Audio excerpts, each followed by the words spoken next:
Bachelors 500 ரூபா dish 50 ரூபாயிலேயே முடிக்கலாம். நான் சொல்ற விஷயத்த நோட் பண்ணுங்க. இந்த முட்டை பாத்தீங்கன்னா it's got natural sources of protein, carbohydrate, உடம்புக்கு ரொம்ப நல்லது. அதெல்லாம் நான் சொல்ல விரும்பல. முட்டை வச்சு ரெசிபி சொல்றேன். அட ஆமாங்க, குயிக்காக செய்யணும், வாய்க்கு ருசியாக சாப்பிடணும், காரசாரமாக சாப்பிடணும்னு நினச்சிங்கன்னா இந்த முட்டை மசாலாவை செஞ்சு சாப்பிட்டு பாருங்கள். டேஸ்ட்டு சும்மா வேறு லெவலில் இருக்கும். ஒரு மிக்சி ஜாரில் வரமிளகா, பூண்டு, பட்டை, சின்ன துண்டு நட்சத்திர சோம்பு, மிளகு, சீரகம், வரமல்லி இதையெல்லாம் சேர்த்து நல்லா பவுடர் பண்ணி எடுத்துக்கோங்க இந்த மாதிரி. இப்போ ஒரு சின்ன கடாயில் கொஞ்சமாக எண்ணெய் விட்டு ஒரு முட்டையை உடச்சி ஊற்றி உப்பு மிளகுத்தூள்லாம் சேர்த்து வறுத்து வச்சுக்கோங்க. நான் இன்றைக்கி ஒரு 3-4 முட்டையை இந்த மாதிரி செஞ்சு எடுத்து வச்சுக்கிட்டேன்.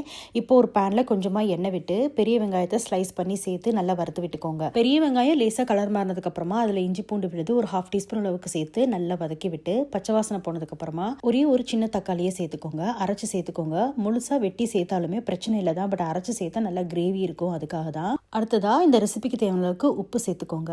கூடவே நம்ம அரைச்சோம் பார்த்தீங்களா அந்த மசாலா, அதையும் சேர்த்துக்கோங்க. சேர்த்து நல்லா வதக்கி விடுங்க. அடுப்பை நல்லா மீடியம் சிம்லேயே வச்சு மசாலாலாம் கம்ப்ளீட்டாக பச்சை வாசனை போகணும். அந்த பூண்டோட ஸ்மெல்லாம் போகிற வரையும் நல்லா வதக்கி விட்டு எண்ணெய் நல்லா பிரிஞ்சு வரணும்.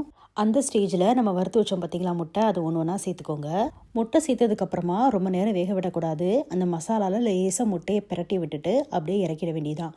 நல்லா சூடாக சாதம் அடித்து இந்த முட்டை மசாலாவை போட்டு சாப்பிட்டு பாருங்கள். அவ்வளோ சூப்பராக இருக்கும். கண்டிப்பாக ட்ரை பண்ணி பாருங்கள்.